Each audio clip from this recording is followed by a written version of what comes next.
రామకృష్ణ అడిగితే కాదు నేను పంచులు ఇస్తాడు. ఈ సినిమాకి బై డిఫాల్ట్ డైరెక్షన్ చేసింది నేనే సార్ యాక్చువల్లీ.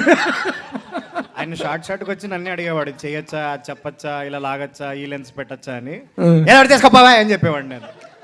అసలు డైరెక్టర్కి ఇవ్వాల్సిన మర్యాద ఏమాత్రం ఇవ్వట్లేరు మిస్టర్ రామకృష్ణ సార్. డైరెక్టర్ ఏంటి సార్, నా best friend sir. Director secondary sir, నా బెస్ట్ ఫ్రెండ్ సార్.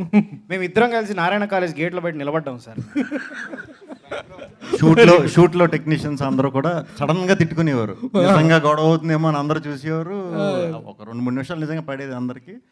చూసి మళ్ళీ వెళ్ళి ఏంట్రా అందరూ అలా షాక్ అయ్యారు. టైం బాగలేక డైరెక్టర్ అయ్యాడు పాపం. అవును సార్, నేను టైం బాగలేక ఆయన దగ్గర యాక్టింగ్ చేస్తున్నాను sir. Bank bros very good. Here ఒకటి ఫైనల్గా ఆ ఓం భీమ్ బుష్ ఈ టైటిల్స్ అనేటువంటి ఈ పేర్లు అనేటువంటి ఒరిజినల్ నేమ్సా, మీ కంటెంట్ ప్రకారంగా పెట్టుకుంటువంటి ఫిక్షనల్ నేమ్సా? కంటెంట్ ఆ 3 ఓం భీమ్ బుష్ అనే ఆ 3 వాటికి అర్థాలు ఉన్నాయండి. అవి 100% మన సినిమాకి సింక్. యాక్చువల్గా ఏంటంటే ఒక మంత్రం లాగా ఉంటుంది ఓం భీమ్ బుష్, అదొక మంత్రం లాగా.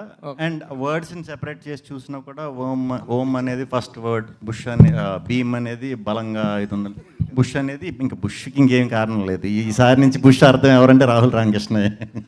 బ్యాంక్ బ్రోస్ భీమ్ బలం ఎందుకంటే ఆయన బలగం సినిమా చేశాడు కాబట్టి. అలాగా కొన్ని అలాంటివి కూడా ఉన్నాయండి. 22వ తారీఖు నాడు మీరు చూసినప్పుడు అన్నీ అర్థమైపోతాయి.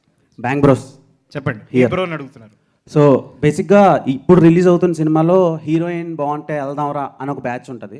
సో వాళ్ళతో సంబంధం లేకుండా వీళ్ళు ముగ్గురు ఉన్నారా వెళ్ళొచ్చు అనే ఒపీనియన్ చాలా స్ట్రాంగ్గా ఉంది ఆడియన్స్లో. ఆఫ్టర్ బ్రోచేవారు మీది మళ్ళీ రిపీట్ అవుతుంది. సో ఈ సినిమాలో ఎంత మంచి గార్జియస్గా ఉండే అమ్మాయి రోల్ ఎంత ఇంపార్టెన్స్ ఉంటుంది, లేదంటే డామినేట్ చేస్తారు? చాలా ఇంపార్టెన్స్ ఉంటుందండి.